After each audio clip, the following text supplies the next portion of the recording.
নমস্কার, শুভ সন্ধ্যা। উপস্থিত সকল দর্শকবৃন্দকে জানাই আমার এবং দক্ষিণীর তরফ থেকে আন্তরিক অভিনন্দন। আজ আমরা আমাদের দুই প্রিয় কবির জন্মবার্ষিকী পালনের উদ্দেশ্যে একত্রিত হয়েছি। এই বছর গুরুদেব রবীন্দ্রনাথের 164তম জন্মশতবার্ষিকী। তার উপস্থিতি ছিল, আছে, থাকবে যতদিন এই পৃথিবীতে বাঙালির অস্তিত্ব থাকবে। তিনি তো শুধু আমাদের কবি নন, বরং বলা ভালো সমস্ত বাঙালি পরিবারে তিনি বড় প্রিয় দেবতা। অন্যদিকে এই একই বাংলার মাটিতে অনেক উজ্জ্বল নক্ষত্র কাজী নজরুল ইসলাম। তার আবির্ভাব রবি ঠাকুরের জন্মে প্রায় 35 বছর পরে। কাজী নজরুল তার অসাধারণ প্রতিভার মাধ্যমে আমাদের দুই বাংলার মানুষকে সমৃদ্ধ করেছেন যুগ যুগ ধরে। এই দুই মহাপুরুষ যদিও ভিন্ন ধর্ম অনুসরণ করতেন, তা সত্ত্বেও আমরা অবলীলায় বলতে পারি তারা একই বৃত্তের দুটি কুসুম। আজ এই কবি প্রণাম অনুষ্ঠানে তাদের শান্ত সৃষ্টি আমাদের পূজার পথ। আমাদের সবারই শৈশব জীবনে শুরু হয়েছে রবীন্দ্রনাথের হাত ধরে। আজীবন কবি শৈশবকে খুঁজেছেন এবং আমৃত্যু তিনি শৈশবকে আঁকড়ে ধরে বেঁচেছেন। তাই আজ অনুষ্ঠানের শুরুতে আমাদের তিনজন শিশু শিল্পী আমাদের শোনাবে সেই তিনটি কালজয়ী গান ও কবিতা, যা দিয়ে আমরা প্রতিটি বাঙালি আমাদের পথ চলা শুরু করেছি। আমি আমার তিন শিশু ভোলানাথকে মঞ্চে ডেকে নিচ্ছি। ঋষান রায়, আদিত্য রুদ্র এবং বিমান শেরশাহ।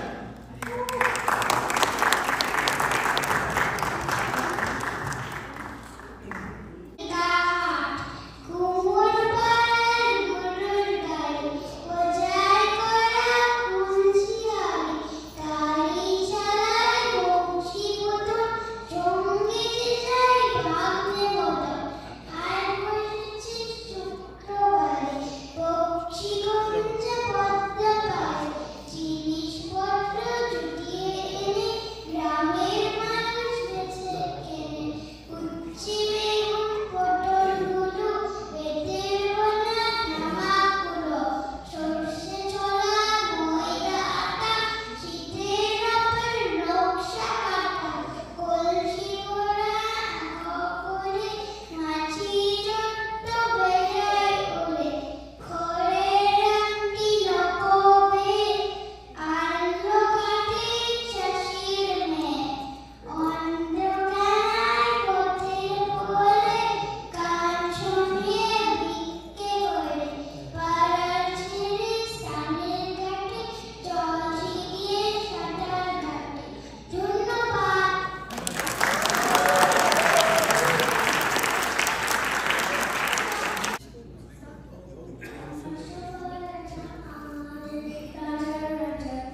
বাড়ি ফেরার দিকে ওদের একটু মন নেই।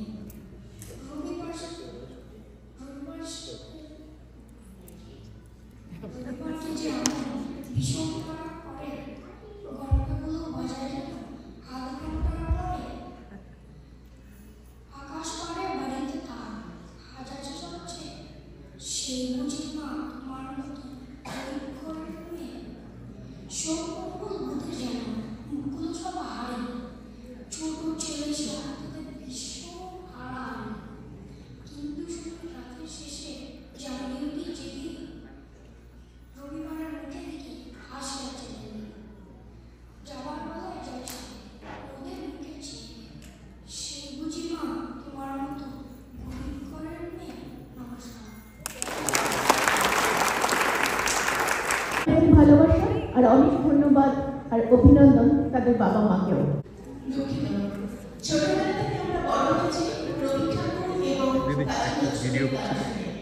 তারা আমাদের বড় কাছের মানুষ, আমাদের আশ্রয়স্থল।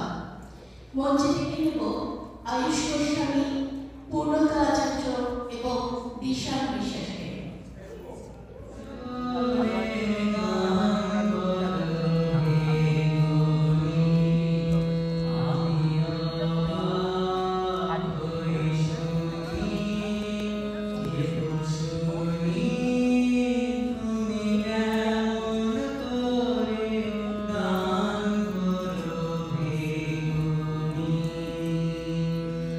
Ooh.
নমস্কার, স্বাগত।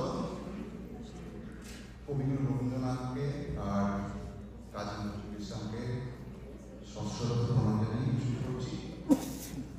আমাদের জীবনের সাথে আষ্টে পৃষ্ঠে জড়িয়ে থাকা প্রাণীর ঠাকুর, আমাদের গহন গভীরে বাস করা মনের ঠাকুর রবীন্দ্রনাথ এক হিমালয়ের প্রতিনিধি।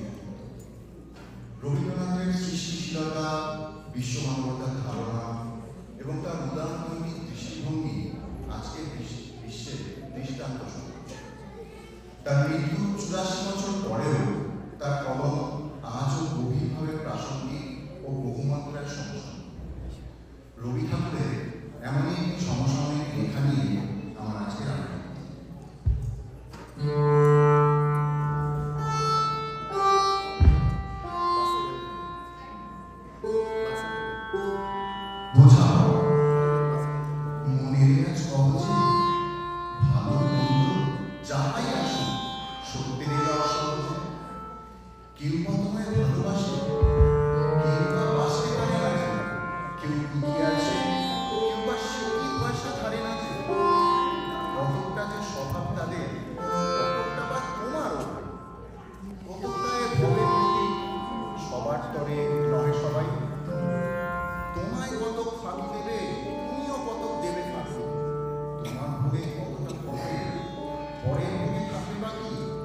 মান্ধাতারি আমল থেকে চলে আসছে এমনি রকম। তোমায় কি এমন ভাবো আজকে যাবে সকল যখন? মনের আজ সহজে ভালো মন্দ যাহাই আসুক সত্যি দিলাম সহজে। অনেক ঝঞ্ঝা কাটিয়ে বুঝি এলে সুখের বন্দরেতে, জলে করে পাহাড় ছিল লাগলো বুকের অন্দরেতে।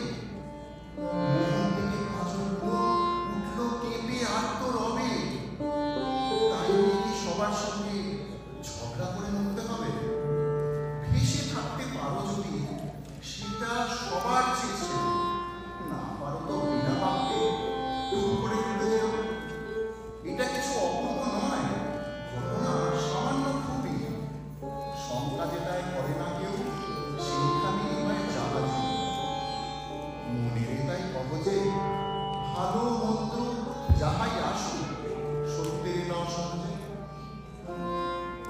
তোমার নামে হয়নি সবাই, তুমিও হওনি সবার নামে। তুমি মরো কারোর খেলায়, কিংবা মরে তোমার চাপে। তবু ভেবে দেখতে গেলে এমনি কিসের টানাটানি? তেমন করে হাত বাড়ালে সুখ পাওয়া যায় অনেকখানি। আকাশ তো সুনীল থাকে, মধুর থাকে ভোরের আলো। মরণ এলে হঠাৎ দেখি মরার চেয়ে বাঁচাই ভালো।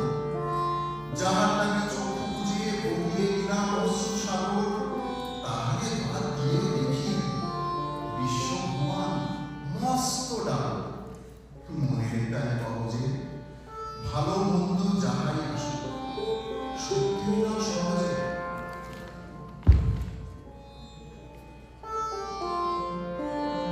নিজের ছায়া মস্ত করে অস্তাচলে বসে বসে আধার করে দিল যদি জীবনখানা নিজের দোষে। বিধির সাথে বিবাদ করে নিজের পায়ে পূরণ করো দোহাই, তবে এই কাজটা যত শীঘ্র করো সারো। খুব খানিকটা কেঁদে কেটে অশ্রু ঢেলে ভরা ভরা মনের সাথে একরকমে করে নেই ভালোবাসা। তাহার পরে আধার ঘরে প্রদীপ খানি জ্বালিয়ে দেব। ভুলে যাওয়াই কাহার সঙ্গে কতটুকু তফাৎ হলো। মনের তাই কবজে ভালো মন্দ যাহাই আসুক সত্যের নাম সহজে। মনের তাই কবজে ভালো মন্দ যাহাই আসুক সত্যের নাম সহজে। নমস্কার। এমনি কিসের টানাটানি? তেমন করে হাত বাড়ালে সুখ পাওয়া যায় অনেকখানি। এমন কথা যিনি বলতে পারেন তিনিই তো আমাদের জীবন দেবতা। আমরা ভুলে যাই বাড়াবাড়ি। প্রতিদিন প্রতিনিয়তই তার সাথে আমাদের চলাফেরা মেলামেশা, আমাদের কথা বলার ভাষা রবি ঠাকুরের, আমাদের প্রেমের চিঠিতে রবি ঠাকুর, আমাদের আনন্দে অভিমান বিরহে বেদনায় রবি ঠাকুর, আমাদের সকল পাওয়া না হওয়ায় রবি ঠাকুর। এমনই একটি নৃত্য পরিবেশনা আমরা উপভোগ করব শিল্পী পায়েল বিশ্বাস।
নোবেল পুরস্কার 1913 সালে আর 1919 সালে মাত্র 20 বছর বয়সে অপরজনের প্রথম কবিতা প্রকাশ। নোবেল প্রাপ্তি উত্তর দীর্ঘ বিদেশ সফর শেষে কবি যখন দেশে ফিরলেন, কলকাতায় তার সম্বর্ধনা অনুষ্ঠানের আয়োজন করা হয়। এদিকে যুদ্ধ ফেরত হাবিলদার কবিও তখন কলকাতায়।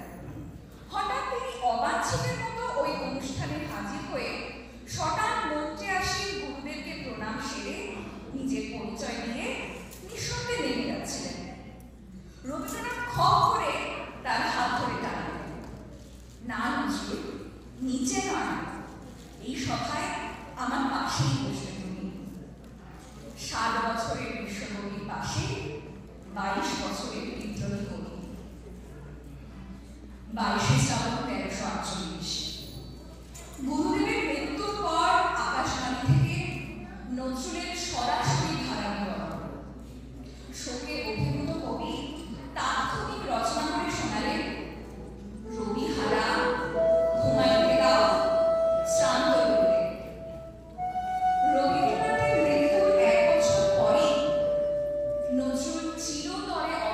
ও ক্রমান্বয়ে নির্ভর হয়ে যায়। তবে রবীন্দ্রনাথের লেখা নজরুলের একটি মাত্র পুরো চিঠি পাওয়া গেছে, তারিখ 28 অগস্ট 1935। শ্রী চরণার রবীন্দ্রেশু বলতে বহুদিন শ্রীচরণ দর্শন করি, সাহিত্যের আসন থেকে আমি প্রায় শিক্ষা নির্বাসন নিয়েছি। আমার তপস্যায় আমার কোনো উৎপাত করেছে বলে মনে করে না, তাই অবকাশ সত্ত্বেও আমি আপনার দূরে থেকেছি। তবু জানি আপনার শ্রদ্ধার সহোদর, আমার শ্রদ্ধার সহোদর আপনার চরণ স্পর্শ থেকে বঞ্চিত হয়নি। আমার কয়েকজন অন্তরঙ্গ সাহিত্যিক ও কবি বন্ধু নাগরিক পরিচালনা করছে। গতবার পূজায় আপনার কিরণ স্পর্শে নাগরিক আলোকিত হয়ে উঠেছিল। এবার আমরা সেই সাহসে আপনার দ্বারস্থ হচ্ছি। আপনার জীবন লেখা পেলেই ধন্য হব। ভাদ্রের শেষে পূজা সংখ্যা, তার আগেই আপনার লেখনী প্রসাদ পাবো আশা করি। আপনার শাস্তির কথা জিজ্ঞাসা করলাম না, ইতি নজরুল ইসলাম। এর উত্তরে শান্তিনিকেতন থেকে 1 সেপ্টেম্বর এই চিঠি দিলেন রবীন্দ্রনাথ। কল্যাণ কিশোর, অনেকদিন পরে তোমার সাড়া পেয়ে মন খুব খুশি হলো। কিছু দাবি করেছ, তোমার দাবি অস্বীকার করা আমার পক্ষে কঠিন। আমার মুশকিলই যে 75-এর পরে তোমার অনেক বিধি আছে। সেজন্য আমার শীর্ণ শক্তি ও জীর্ণ দেহের পরে তোমার দরদ নেই। কোনো মন্ত্র বলে বয়স বদল করতে পারলে তোমার শিখে হতো। তোমাদের বয়সে লেখা সম্পর্কে প্রায় দাদা বলল ছিল। ছোট বড় সকলকে অন্তত পুষ্টি দীক্ষা দিয়েছি। কলম এখন কৃপণ, স্বভাব দোষে নয়, অভাববশত। অনাবৃষ্টি ওর শেষ তলায় অল্প যেটুকু জল জমেছিল নিঃশেষ হয়ে গেছে। আমি প্রতিজ্ঞা করেছি, কৃপণের অখ্যাতি শেষ বয়সে স্বীকার করে রিক্ত হাতে বিদায় দেব। যারা ফিরে যাবে তারা ডুবো নিয়ে যাবে, কিন্তু বৈতরণীর মাছ ধরিয়া সেগুলি গানে উঠবে না। তুমি তরুণ কবি, এই প্রাচীন কবি তোমার কাছ থেকে আর কিছু না হোক নমুনা দান করতে পারে। অকিঞ্চনের কাছে প্রার্থনা করে তাকে লজ্জা দিও না। শুনেছি বর্ধমান অঞ্চলে তোমার জন্ম, আমরা থাকি তোমার পাশের জেলায়। যদি ওই সীমানা পেরিয়ে আমার দিকে আসতে পারো, খুশি হব। সচক্ষে আমার অবস্থাও দেখে যেতে পারবে। নজরুলের এই চিঠিতে খুবই আবেগাপ্লুত হয়ে পড়েন এবং তীর্থপথিক নামক একটি কবিতার মাধ্যমে রবীন্দ্রনাথের উত্তর দেন। হে কবি, হে দৃষ্টি অন্তর্যামী, আমারে করুন ক্ষমা। পর্বত সম শতদ্রষ্টুটি উচ্ছল বিপুল জমা। জানি জানি না ক্ষমা নাইতে, তবু কেন মনে জাগে? তুমি মহর্ষি করিয়াছ ক্ষমা, আমি চাইবার আগে। তুমি সরিয়াছ ভক্তের তব, এই গৌরব খানি রাখিব কোথায় ভেবে নাহি পাই, আনন্দে মুখবাণী। কাব্যলোকের বনবিতানের আমি কেহ নহি আর। বিদায়ের পথে তুমি দিলে তবু কেন রে আশিস ভার? প্রার্থনা মোর, যদি আরবার জন্ম নিয়ে পৃথিবীতে আসি যেন শুধু গাহন করিতে তোমার কাব্য দিতে। ইতি সেবকাথম নজরুল ইসলাম। নমস্কার। সত্যি আমরা আমাদের এই জানা শেষ নেই এই কবিতে। রবীন্দ্রনাথ ঠাকুরের নৃত্যধারা এক স্বতন্ত্র সৃষ্টি। এই নৃত্য গানে এবং ছন্দে এক অপূর্ব মেলবন্ধন ঘটায়, যা ভাব ও রসের গভীরতা দান করে। আমরা দুটি নৃত্য পরিবেশনা উপভোগ করব, শিল্পী সিওনা ঘোষ এবং দ্বিতীয় শিল্পী তিশিয়া বর্মন।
হয় বলবীর বল উন্নত মম সেই